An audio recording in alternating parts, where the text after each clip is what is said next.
అందరికీ నమస్కారం. నేను మీ గోపాల్ అయ్యంగార్. 9వ తారీఖు ఫిబ్రవరి నుంచి 15వ తారీఖు ఫిబ్రవరి వరకు మేషరాశి నుంచి మీనరాశి వరకు వార ఫలాలు ఎలా ఉందో ఈ రోజు తెలుసుకుందాం. ఈ వారంలో బుధగ్రహము సూర్యగ్రహము తమ యొక్క స్థానాల్ని మకర రాశి నుంచి కుంభరాశిలోకి మారబోతున్నాయి.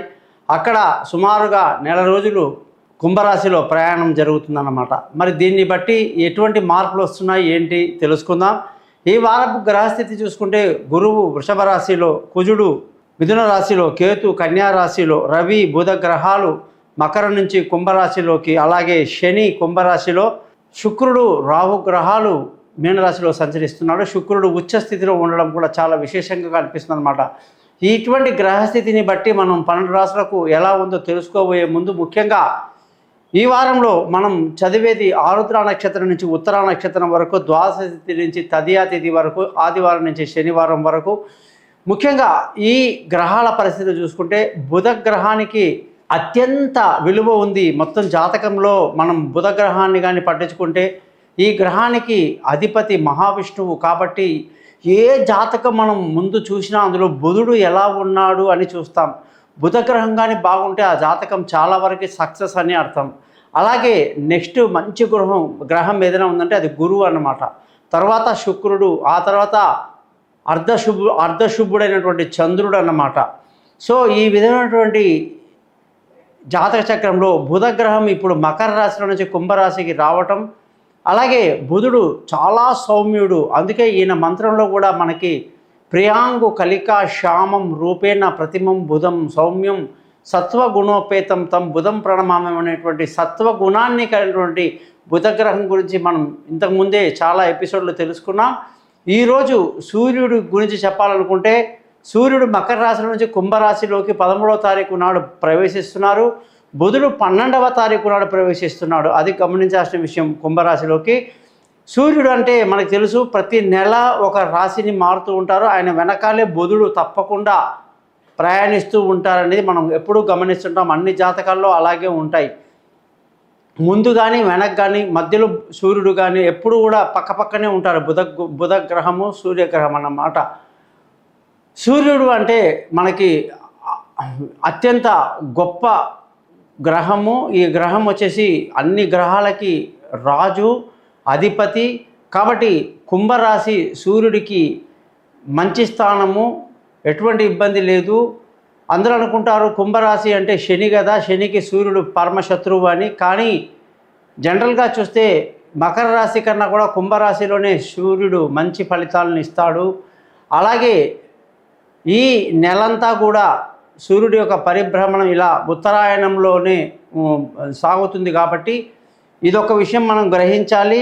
ఈ వారంలో శుక్రగ్రహం కూడా మీనరాశిలోనే సంచరిస్తున్నాడు. మీనరాశిలో ఉచ్చస్థితిలో శుక్రుడు ఉండడం కూడా అన్ని రాశుల మీద దీని ప్రభావం చాలా ఎక్కువగా కనిపిస్తుంది అని తెలియజేయచ్చు.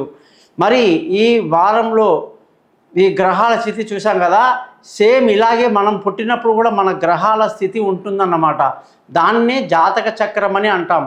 మనం 90లో పుట్టవచ్చు, 80లో పుట్టవచ్చు. ఎప్పుడో పుట్టినా ఆ డేటు టైంని బట్టి ఆ లగ్నం అనేది గుర్తిస్తాం అన్నమాట. లగ్నం అనేది 2 గంటలు ఉంటుంది. రాశి గ్రహించి నక్షత్రాన్ని బట్టి జాతక చక్రం చేయడం జరుగుతుంది. సో మీ జాతక చక్రాలు వెంటనే రెడీ అవుతాయి అన్నమాట. కేవలం 50 పేజీల జాతకాన్ని 15 నిమిషాలు మీకు అర్థమయ్యేటట్టు చెప్పి, పరిహారాలు చెప్పి, జాతకానికి సింపుల్గా ఏ సమస్య ఉన్నా దానికి పరిష్కారం చెప్తాం. కాబట్టి ఈ ఛానల్ పేరు thesimpleastrologer.com అని పెట్టుకున్నాం. మీరందరూ కూడా ఈ ఛానల్ని సబ్స్క్రైబ్ చేస్తారని ఆశిస్తూ ముందుగా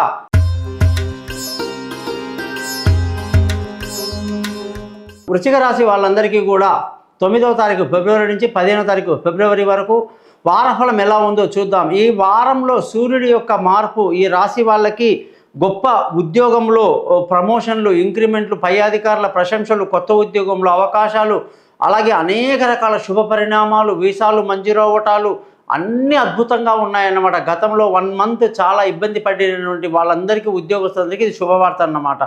అలాగే ఇంటర్వ్యూలు సక్సెస్ అవుతాయని కూడా చెప్తూ, బుధుడు మార్పడం వల్ల, బుధుడు ఎప్పుడైతే వృశ్చిక రాశి వాళ్ళకి మారుతున్నాడో కుంభరాశిలోకి వస్తే వ్యాపారంలో విపరీతమైన లాభాలు కలిగి ఉంటారన్నమాట. మంచి లాభాలతో కొత్త కొత్త వ్యాపారంలో పెట్టుబడులు పెడుతూ కొత్త కొత్త ఆలోచనలతో దూసుకు వెళ్తారని చెప్పి కూడా ఈ వారంలో ఉన్న గ్రహస్థితులను బట్టి మనం చక్కగా చెప్పొచ్చు.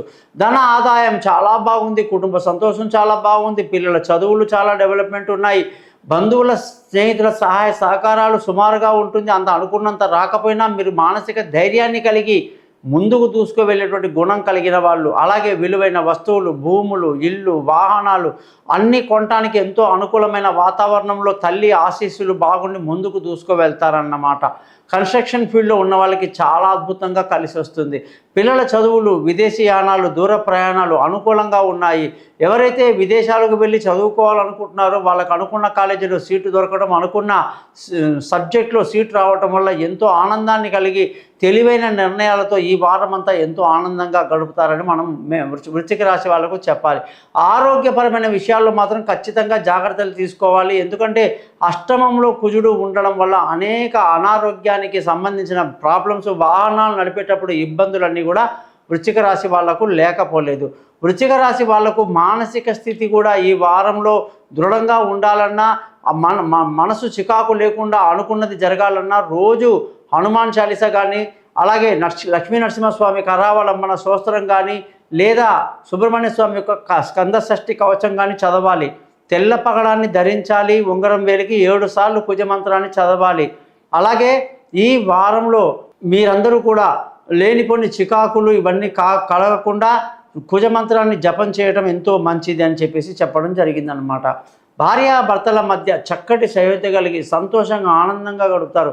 ఎటువంటి ప్రేమికులైనా, ఏ స్థాయిలో ఉన్న వాళ్ళైనా సరే ఈ వారం తమ ప్రేమని సక్సెస్ చేసుకుంటారని ఖచ్చితంగా వృశ్చిక రాశి వాళ్ళకు మనం చెప్పవచ్చు అనమాట. కాకపోతే ధైర్యం చేస్తే కాస్త ముందుకెళ్ళాలి. అంతేగాని నాకు మనసు సరిగా లేదు, చికాగా ఉంది ఇవన్నీ కాదు. ప్రేమ విషయం మాత్రం 100% సక్సెస్ అవుతుంది. భగవంతుడు వచ్చి సహాయం చేసినట్టుగా ఈ రాశి వాళ్ళందరికీ కూడా ప్రేమలో మంచి సక్సెస్ అనేది, ఎవరైతే ఒకరిని ప్రేమిస్తున్నారో అనుకుంటున్నారో వాళ్ళతో చెప్పడానికి కూడా ఈ వారం చాలా అనుకూలంగా ఉందని చెప్పేసి మనం చాలా బాగా చెప్పొచ్చు. పార్ట్నర్షిప్లో వ్యాపారాలు చాలా బాగా కలిసి వస్తాయి. మంచి లాభాలతో ముందుకు దూసుకు వెళ్తారు. పెళ్లి కాని వాళ్ళకు పెళ్లి కుదురుతుంది. దూరంగా ఉన్న వాళ్ళు కలుసుకుంటారు.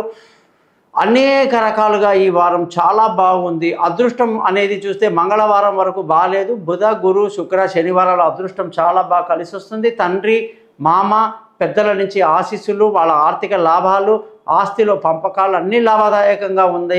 అదృష్టం కూడా చాలా బాగుందని చెప్పాలి. ఉద్యోగం గురించి మీకు ఆల్రెడీ చెప్పాను. వ్యాపారం గురించి మీకు ఆల్రెడీ చెప్పాను. ఖర్చుల విషయానికి వస్తే ఖర్చులు బీభత్సంగా ఉంటాయి. 10 రూపాయల ఖర్చు దగ్గర 100 రూపాయలు ఖర్చు పెట్టే ఆ పరిస్థితి ఈ వారం మీకు కనిపిస్తూ ఉంది. వృశ్చిక రాశి వాళ్ళు ఖర్చుల విషయంలో చాలా జాగ్రత్తగా ఉండాలి. విశాఖ 4వ పాదంలో పుట్టిన వాళ్ళు, అనురాధ 4 పాదాల్లో పుట్టిన వాళ్ళు, జ్యేష్ఠ 4 పాదాల్లో పుట్టిన వాళ్ళు కూడా తమకు తగిన మంత్రాన్ని చదువుకోవటం. విశాఖ నక్షత్రం వాళ్ళు గురు మంత్రాన్ని చదివి కనక పుష్యరాగం ధరించాలి. అనురాధ నక్షత్రం వాళ్ళు శని మంత్రాన్ని 19 సార్లు చదువుతూ ఇంద్రనీలం రాయి ధరించాలి. జ్యేష్ఠ నక్షత్రం వాళ్ళు బుధ మంత్రాన్ని 17 సార్లు చదువుతూ మరకతం రాయి ధరించాలి. ఓవరాల్గా వృశ్చిక రాశి వాళ్ళు తెల్ల పగడం రాయి ధరించడం. మరి తెల్ల పగడం ధరించాలా లేదా మిగతా మీరు చెప్పారు ఏం ధరించాలంటే రాశి కన్నా నక్షత్రం గొప్పది, నక్షత్రం కన్నా లగ్నం గొప్పదన్న విషయాలు మీరు తెలుసుకొని ఏ సందేహమున్నా నాతో ఫ్రీగా మాట్లాడండి. నేను always I'm ready to talk to you అని చెప్పి తెలియజేస్తూ నమస్కారం. మీ గోపాలయ్య గారు.